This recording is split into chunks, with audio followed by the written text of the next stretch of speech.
Hello ladies and gentlemen, my name is Willie and today I want to look at some of the best on-use items available in Classic WoW, whether they're from quests, professions or from other sources. Having these items will set you apart from the crowd and will help you do incredible things in both PvE and PvP. Let's start this off with something that will give you nightmares if you're going to be PvPing a lot, the 3-action potion. These give it an immunity to stuns and movement impairments for an insane 30 seconds, but won't remove existing effects. Put this on a travel form druid in Warsong Gulch and you can say GG. It also has some small potential uses in PvE, such as the adds on Gehennas or on Sulfuran Harbinger, who both have stuns. The free action has a sister potion too, the Living Action Potion. The difference is Living Action also removes existing stuns and movement impairments and then makes you immune for 5 seconds, like a mini trinket in a bottle. They both have their uses for sure, but if you can predict being hit by a stun or slow, I would prefer to FAP the majority of the time, especially since it doesn't share a cooldown with the PvP trinket. The free action potion is available from certain vendors in major cities, with a stock of 1 and a respawn of around an hour. Living Action Potion is a reward from Exalted with the Zandalar tribe, so is both far more difficult to obtain and will not be available for some time upon classic release. From one potion to the next, we have the Restorative Potion. This will remove one magic, curse, poison or disease effect on you every 5 seconds for 30 seconds. The scope of usage for this brilliant potion is huge. First thing to note is that it covers all debuffs that exist in the game. It's as if you have your own version of Abolish Poison, but for all debuffs in your pocket. In PvP it gives you a massive edge versus Shadow Priests or Warlocks. It removes Hunter's Marks and Fairy Fire effects so you can vanish as a rogue. Whilst its PvP uses are good, it may be even better in PvE. In Classic, many fights had a large portion of debuff management. Bring a Restorative Potion along and your healers will love you. This potion offers a great bit of utility for bosses such as Luciferon, Gehennas, Barangeddon and Chromagus. The Restorative Potion is unlocked from completing a quest chain ending in Alderman Regent Rond 2, which will give you the recipe. Next up is the Cenarion Beacon. This can lead to a number of different rewards, like the Cleansed Songflower, which gives you a buff that gives you 5% spell crit and 5% to all attributes for 1 hour. Unfortunately, this can't be stored in your bag and is a buff that's given to you as soon as you hand in, but your whole raid can use 1 flower and it's a pretty major buff if everyone gets it.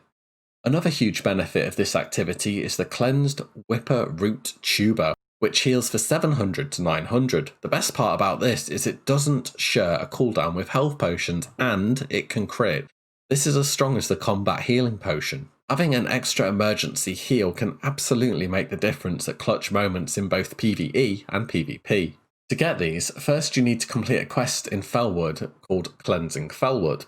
After this you'll be given another repeatable gather quest to turn in to gain salves from a variety of different professions, from enchanting, herbalism, mining, skinning, or just defeating enemies. Find corrupted plants, use the salves, and receive a reward. I found reports that free salves could give as much as 3 to 10 Whipperroot tubers. There was even an add-on back then called Felwood Helper to assist with gathering these, which tracked respawn locations and timers, and we'll have to see if this add-on ends up being revived. Weapon buffs, oils and stones. Vanilla had 2 different types of weapon buffs, permanent and temporary. Permanent would be enchanting your weapon, temporary could be a variety of different things. The main temporary buffs were brilliant or mana oils for spellcaster DPS or healers, weight stones for blunt weapons like maces, sharpening stones for bladed weapons like swords. There was also the weighted elemental stone for all weapon types, despite the name. Unluckily for shamans, weapon enhancements were considered temporary buffs, as were poisons for rogues. Sorry, but no extra buffs for you. These were made through the enchanting and blacksmithing professions, and were relatively cheap considering their bonuses, especially the stones. The Cache of Maori. Found in Everlook, deep within Winterspring, Witch Doctor Maori offers a number of 30-minute buffs such as Juju Power, Guile or Might, Battle Elixirs, or Escape, Chill and Ember for Guardian. These are collected as a repeatable quest reward and can be kept in your bags until you need them. These buffs are quite comparable in some cases or even better than the alchemy alternatives. Collecting these can be a nice little bonus when you're in Winterspring questing or going into Spring Frostsaber. You can gather these through completing a few quests and having the Witch Doctor create you a cache of Maori, and whilst you have this in your bag, defeating certain enemies in Winterspring will drop Echo. 3 of these can be traded in for 3 Juju corresponding to the type of Echo you have. Noggin Fogger Elixir. Items that transformed your character were far rarer in vanilla, and being able to change your appearance was quite a novelty.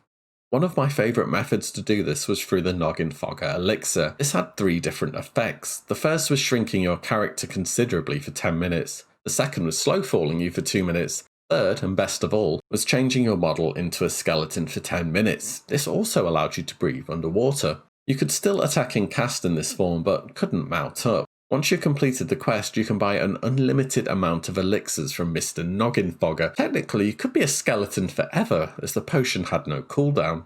Getting these starts with a quest A Thirsty Goblin and Gadget Zan, eventually leading up to the quest to unlock the elixir. The Light of A Loom. The bubble in a bottle, the I win button, the jewel in the crown of the too good to use items. Bag of marbles and really sticky glue are good, but this is great. On demand 10 seconds of full immunity, and unlike Paladin's Divine Protection, you can attack freely with no restrictions during this buff. The scope of greatness for this item is really endless. You could be one of the last people alive in your raid, pop this and take down the boss. It can turn any PvP battle instantly in your favour. It can be a huge help for difficult enemies on certain class quests. There is a catch though, this is a one-time use, so use it wisely. You can get Light of A Loom through a 2-part quest chain in Ashenvale, starting with Elemental Braces and ending with Mage Summoner. Also, as you may suspect from the name, it's Alliance only. Sorry Horde, no bubble juice for you. Another well-remembered appearance-changing item is Dartle's Rod of Transformation. This gives you the appearance of a brown furbog for 3 minutes, whilst only having a 1-minute cooldown. The interactions with this item are a bit weird. It wouldn't break on dealing damage, but would on taking damage, even if you have an absorb effect active. This item wasn't actually a quest reward, but was obtained during the quest of Rain's Cleansing, and actually handing in the quest at the end would cause this item to be lost. So you had to progress in the quest up to the point where you were given the rod, and then stop. This quest was also available in Ashenvale, and unfortunately, once again was not available for Horde, though if you are playing Horde, you already have furry races with back problems, so it's not really much for loss. Flasks. These were big consumables at the high end of the alchemy profession. There were 5 flasks in total, which gave huge bonuses. They counted as both battle and guardian elixirs, and best of all, they persisted through death and had a duration of 2 hours. They cost a huge amount of herbs to make, but just having the materials alone was not enough. You needed to be at an alchemy lab as well, and there's only 2 in the game, and they're not exactly in places you would call convenient. One is in Scholomance, just after the Raz Frostwhisper fight, and the other is in Blackwing Lair, just after Broodlord Lashlayer. Plan ahead if you want these, as many are well worth the benefits they offer. A Sword of Mastery and a Boomerang from a fellow called Lincoln. Blizzard loves its nod towards other games in World of Warcraft, and the Zelda reference here is pretty hard to miss. Apart from the cool flavour here, the item isn't half bad either. A ranged attack with a chance to disarm or stun, available for all classes, is nothing to turn down if you have an open trinket slot. Definitely of more use in PvP situations, but it does offer a ranged ability to pull for all classes, especially paladins, which is definitely helpful. You don't have to choose between the sword and the boomerang either, as both are received upon completing the quest. These are rewards from a long quest chain in Ungoro Crater, starting with It's a Secret to Everybody and ending with an elite battle in It's Dangerous to Go Alone. Surely one to look out for when you're in Ungoro. There are so very many unique and interesting items in Classic, expanding way beyond what I've covered here. Make sure you consider these if you find yourself in some of the questing zones. As always, thank you very much for watching. Take care. Bye.